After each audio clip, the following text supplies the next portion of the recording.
California's 9th District Court responded to arguments this evening regarding President Trump's executive immigration order. Demonstrators gathered in LA to protest Neil Gorsuch's nomination to the Supreme Court Justice. Find out what people on both sides of the debate have to say. And Betsy DeVos was confirmed as the new Education Secretary. Find out what this could mean for schools and students.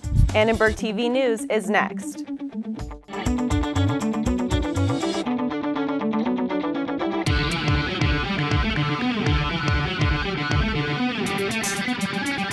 Live from USC, you're watching Annenberg TV News.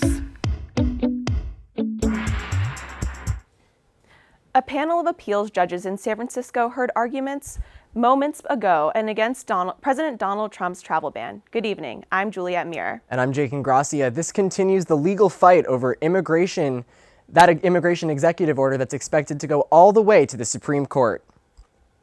It's a fight over President Trump's travel ban targeting predominantly Muslim countries. Late today, a federal appeals court heard arguments following a flurry of lawsuits to determine whether the ban, which is currently suspended, is in fact constitutional. We have audio from the arguments. For starters, that the president called for a complete ban on the entry of Muslims, Is this that ban? No, we're not saying that this is a complete ban on Muslims entering the country. Here's what you need to know about that hearing. Lawyers for the states of Washington and Minnesota say the order was designed to discriminate against Muslims, while the Trump administration says the ban is within the president's executive powers. They also say that the ban is legal because it doesn't impact all Muslims, but the states say if the order discriminates at all, it's unconstitutional. A decision by the three-judge panel is expected by the end of the week. And the future is unclear for Trump's travel ban and for many USC students as well. We talked with one student whose family is in Iran about how that ban is affecting him. My parents and my sister wanted to come visit me. They didn't have any embassy appointment or visa yet, but they were planning to get an appointment and come here probably during summer. That plan is, I believe, is canceled. It's been almost 4 years that I haven't seen my sister. I think that's enough to explain how I feel now. Now later in the show, our international reporter will talk live in the studio with the president of the USC Muslim Student Union about the impact of the travel ban on students. Betsy DeVos will be the next education secretary in the Trump administration. The Senate was divided 50-50, making Vice President Mike Pence's vote the tiebreaker. Passions are still running high after today's vote over the controversial pick. The president believes strongly that our nation's success depends on education of our students, and Betsy DeVos has devoted nearly 3 decades of her time and talent to promoting educational opportunity. Today, the Senate voted to confirm one of the most unqualified, unprepared, and unknowledgeable nominees for Secretary of Education since the cabinet-level department was created. Betsy DeVos tweeted, quote, "Let's improve options and outcomes for all U.S. students." Mike Pence tweeted his support for the confirmation, saying, quote, "Today's vote to confirm Education Secretary Betsy DeVos was a vote for every child having a chance at a world-class education." California Senator Kamala Harris criticized the vote, writing, quote, "I voted no on DeVos's nomination, and I am disappointed we feel short. We must fight to ensure our kids have access to a first-rate education." What does DeVos's confirmation mean for students? Annenberg Media's Tiffany Dupree breaks down the role of Secretary of Education. Now that Betsy DeVos is the Education Secretary, some USC students are hoping her policies will benefit those with student loan debt. I'm a bit happy that there's a strong possibility that Trump's plan for student debt relief will be put into place, which would result in a shorter period of time before loans are discharged. For somebody who has a lot of student loan debt going to USC, I think that might actually be quite beneficial if Trump's plan is put into place. DeVos has the ability in her new position to effect change in financial aid. Secretary of Education Arne Duncan served under President Obama and helped to reduce student loan repayments for graduates in low-paying jobs. Really, I just like to see public schools get more money and it not become a whole new startup with privatizing public education. Education experts say the secretary's power is limited. She has power in certain areas, and the areas tend to be confined to the grant programs that the federal government has for schools. They tend to be programs programs for special needs populations of one sort or another. Primary responsibilities for the Secretary of Education are overseeing financial aid policies, collecting data and research on American schools, identifying the major problems and issues in education, and enforcing federal statutes. It's not known how DeVos will impact college students, but she is known as an advocate to alternatives for traditional public education. For Annenberg Media, I'm Tiffany Dupree. And dozens of anti-Trump protesters were in West Los Angeles today, rallying against the president's nominee for the U.S. Supreme Court. Yes, we can! Yes, we can! Yes. Supreme Court nominee Neil Gorsuch. Now protesters are upset about his position on a number of issues. They demonstrated their concerns about his views on freedom of the press by wearing hats made out of newspaper. We are here to prevent Gorsuch from becoming a Supreme Court justice, and we are here to tell Feinstein exactly what we want. If the people in power, if the politicians are getting enough pressure from people so they know how people feel about things, then we can make the proper changes. No pro-Gorsuch supporters showed up to today's protest, but some say another conservative voice is needed on the high court. Right now we have like a 4-4 court. We need 9 justices, and I think having a justice like Gorsuch on that court really helps guide the country and make sure that we're heading in the right direction. While this will not change the ideological balance of the court in terms of the way it was when Scalia was on it, it points in a direction that could change the balance profoundly. Gorsuch will need at least 60 votes to be confirmed to the Supreme Court. Some USC students are receiving fake phone calls from scammers posing as the FBI. The callers claim that the students have to buy gift cards to pay off student loans, taxes, and parking tickets. A DPS detective says students shouldn't fall for it. Hang up. There is no repercussion to hanging up. This person is not going to be able to find you no matter what they say. Share with your friends that you received the call and make sure that they know that it's a scam. There's no reason whatsoever to cooperate with these scammers. DPS says the FBI never calls private individuals to ask for money. The FBI website warns to never give out personal information on the phone to someone you do not know. Today is the first day of voting in the USG presidential and Senate elections. There is a free taco truck today, In-N-Out tomorrow, and Amaze Bowls on Thursday for anyone who votes. A lot of students are showing up to vote and take advantage of the free food. As a transfer student myself, I really love for there to be better ways for transfer students to meet people and to get around to know better instead of just kind of being thrown in the water and not knowing what to do. I'm voting because I want the student body to become stronger here. I think the most important thing to me is safety. It's safety, so everyone, is on the same page. To cast a vote in the elections, head to one of 5 locations: Tommy Trojan, Levy Library, the PE Building, McCarthy Quad, or Parkside Residence Hall. Voters can also learn more about the candidates and cast their ballot online by visiting the USG Facebook page. Voting ends this Thursday. And Mayor Eric Garcetti received his first major endorsement for his re-election bid from former President Barack Obama. Garcetti shared how honored he felt about the recognition. I'm so humbled that the first endorsement that the president has made since stepping down as president is for my candidacy to come back as another term as your mayor. This is the first time Garcetti has been endorsed by President Obama, and in the upcoming primary election in May, Garcetti will face 10 other candidates running for mayor. After the break, we'll talk live with the president of the Muslim Student Union at USC about her thoughts on the future of the president's travel ban. The National Job Census shows California is the #1 state for solar panel jobs. What that means for workers here in LA, coming up. You might think of Ground Zero as just a place to get a milkshake or a cup of coffee or study, but tonight it's a venue for a very important conversation about homelessness. I'll have the details on the new ballot initiative you need to know coming up.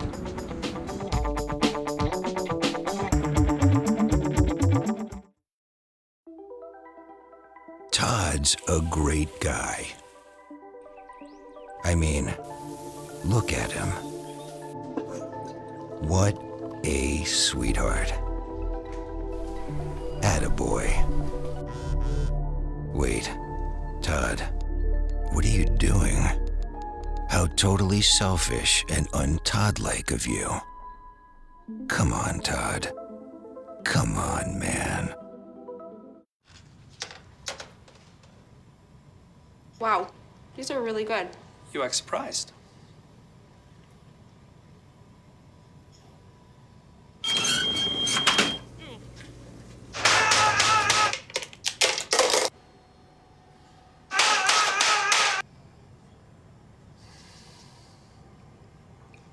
Practice makes perfect. You don't have to be perfect to be a perfect parent. There are thousands of teens in foster care who don't need perfection. They need you. So they say it's a man's world? I don't see anybody's name on it.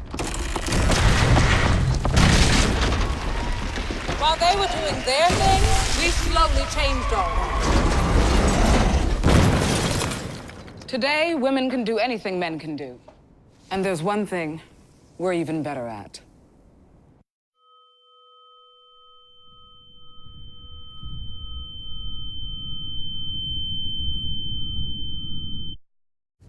The world has been following the argument heard in federal court today about the current travel ban imposed by President Trump. Tonight, the president of the USC Muslim Student Union is in our studio to talk with our international news reporter, Barbara Estrada. I'm here with Amna Asif. Her family's from Pakistan. That's not one of the 7 countries in the proposed ban, but critics say the ban targets people of Muslim faith. Thank you, Amna, for joining us. Thanks for having me. So let me ask you, what is your reaction to what you're hearing today? Judges were asking tough questions on both sides about this travel ban.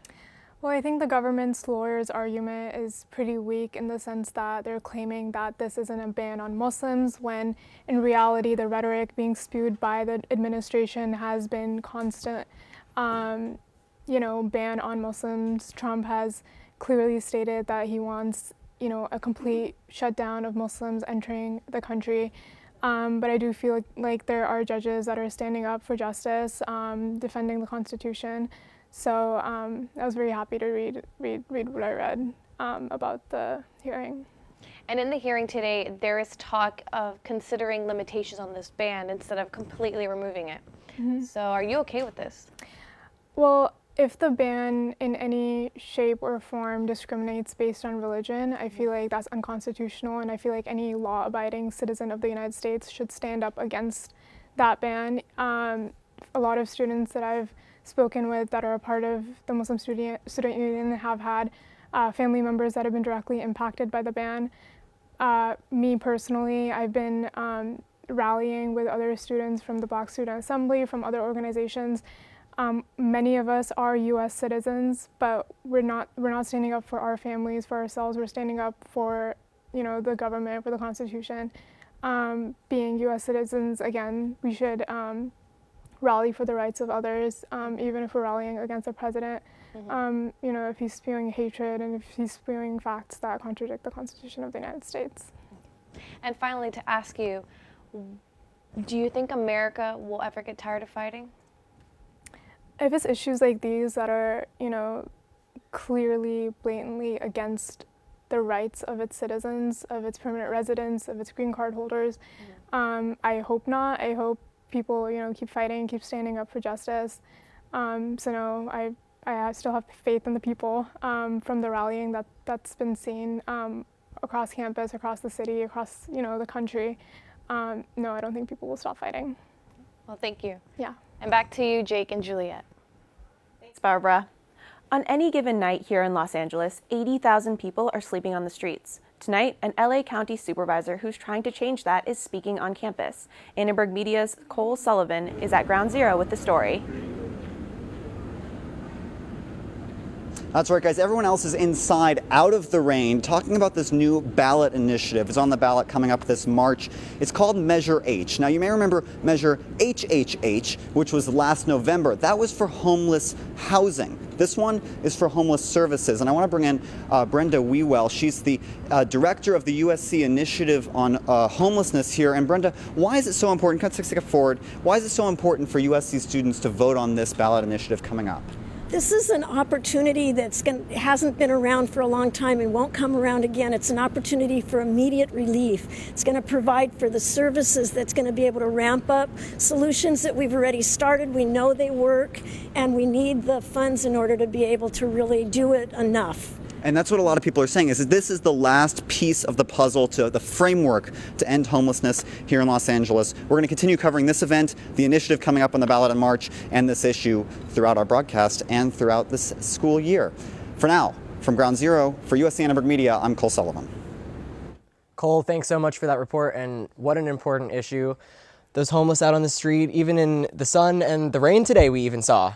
You know, it's been raining a lot, and I'm hoping that the weather will clear up, especially thinking of those people out there. And what can you tell us about the weekend? Yes, right. That is right, guys. It's been raining off and on today, and the rain brings lower temperatures to Los Angeles area. Take a look. We're seeing 63 degrees right now on campus, and with 81% of humidity. So although the rain has stopped right now, but there's still a slight chance that it will return again. And so make sure you keep your umbrella in your bag. And now let's take a look at the Inland Empire.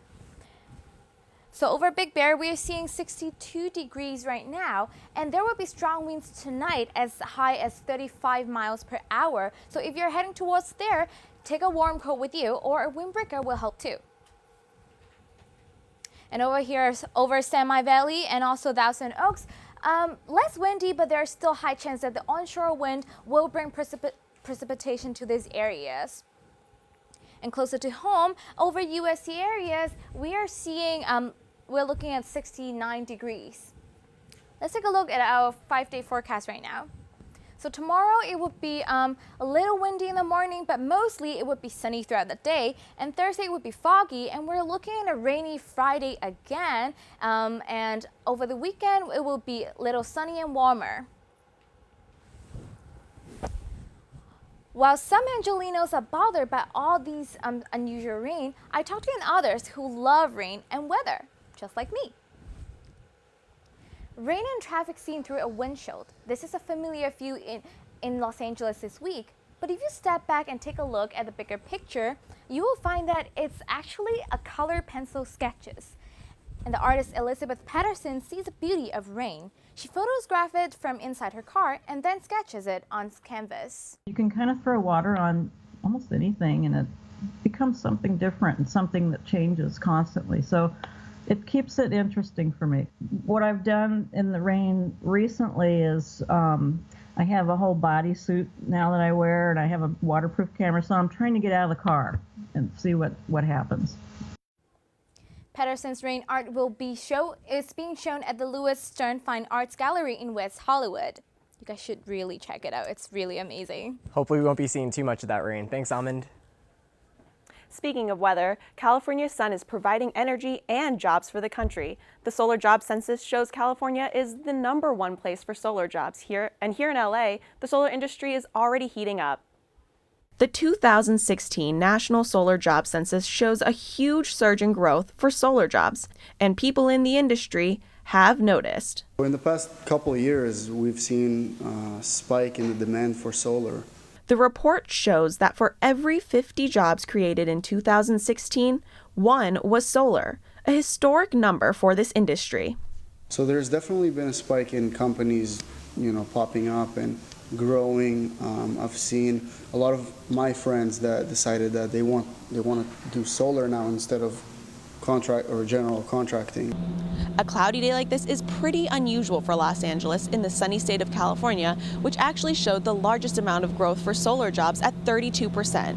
California is a great state for solar. So that's why a lot of people are doing it and switching. You see a lot of people switching over from the power companies over to solar. The Los Angeles Department of Regional Planning supports this growth in solar initiatives. Anything that supports environmental goals and supports economic development. At the same time, we definitely want to support. He wants more people to invest in solar panels for their homes. Actually, we are trying to encourage these smaller scale projects and especially rooftop projects. The solar industry now faces an administration that is skeptical of renewable energy initiatives. But in LA, solar proponents don't seem nervous. The market is moving towards a renewable energy source rather than, using the energy companies and stuff like that. For now, the report may help continue funding for sustainable energy plans. Well, that weather really has not been great today. I could barely step outside. Me too, Jake, but sports never stops, especially at this school. Let's toss to our sports anchor, Nathan Desai, to see what's up in the athletics on this wet Tuesday. That's right, Juliet. Sports never stops at USC. When we come back, we'll tell you about one former Trojan who got some big news this morning. And we'll also update you on how the women's swimming team is gearing up for its meet against UCLA. Women's lacrosse begins this season this Saturday against St. Mary's College. We'll take a look at some players to look out for. Stay tuned.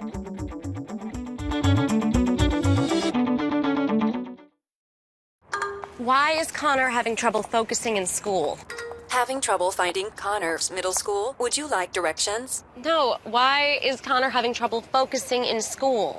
Finding lowest airfare to Istanbul. No, I'm tired of fighting with him over homework. Home, walk, restaurant. Need a review? No, I need help. He's very smart, but his mind wanders. He's disorganized. I think I understand. Oh, good. French fries. Finding best potatoes. No! Russet. Fingerling. Yukon Bowl. Why don't you understand me? Sorry, I was trying to show how Connor feels every day. Frustrating, isn't it? Redirecting to understood.org. For the 1 in 5 kids with learning and attention issues, this is what life can feel like. Explore understood.org, a free online resource about learning and attention issues, designed to help your child thrive in school and in life. Understood.org, because understanding is everything.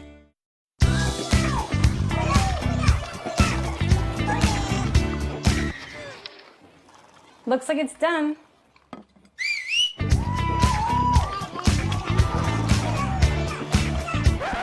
Don't let salmonella get funky with your chicken. On average, 1 in 6 Americans will get a foodborne illness this year. You can't see these microbes, but they might be there. So learn the right temperature to cook each type of meat. Keep your family safe at foodsafety.gov. Welcome back to ATVN. The weather has been rough today, but when has some water ever stopped the women's swimming team?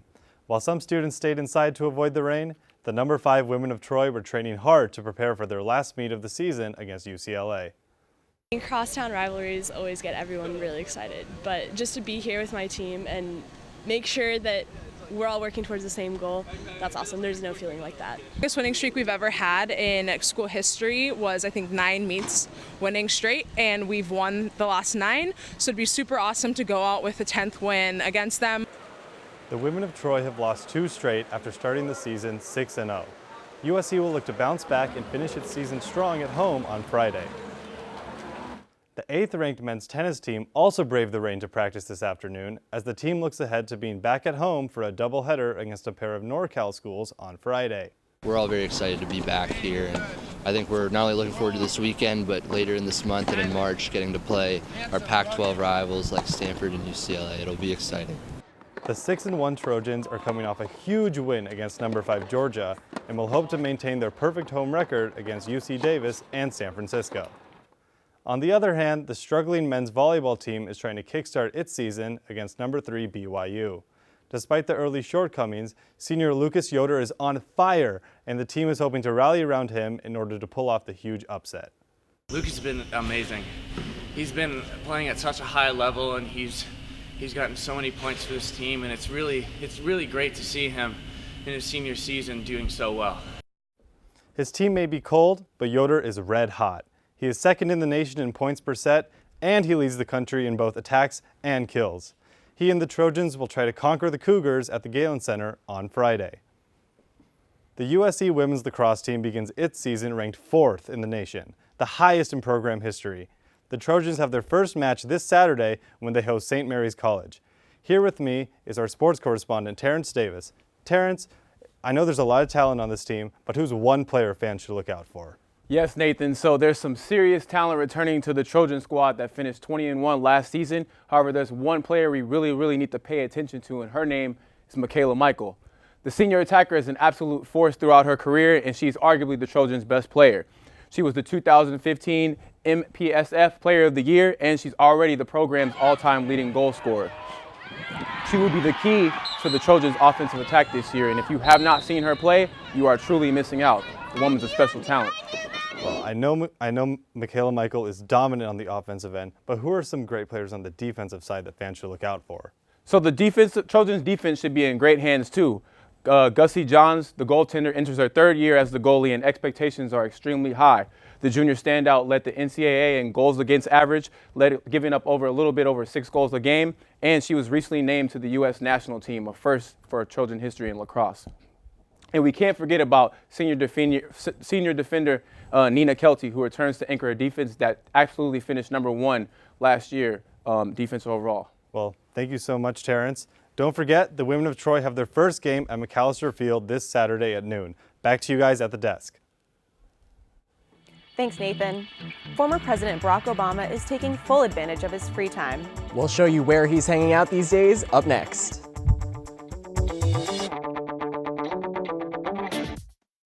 The next 30 seconds can save you a lot of money.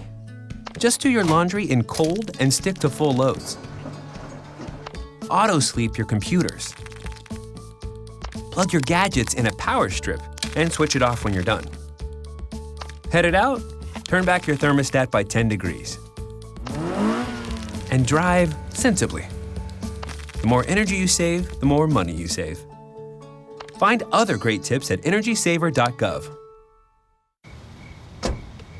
Thank you, dear. Well, you're very supple. Just like I was at your age. Back then, I was a sex expert. Used to call me the buttered biscuit. I know about birth control, too. So you can ask me anything, baby. Bedsider.org has birth control information and a lot more. And it's... Have you had sex in this car yet?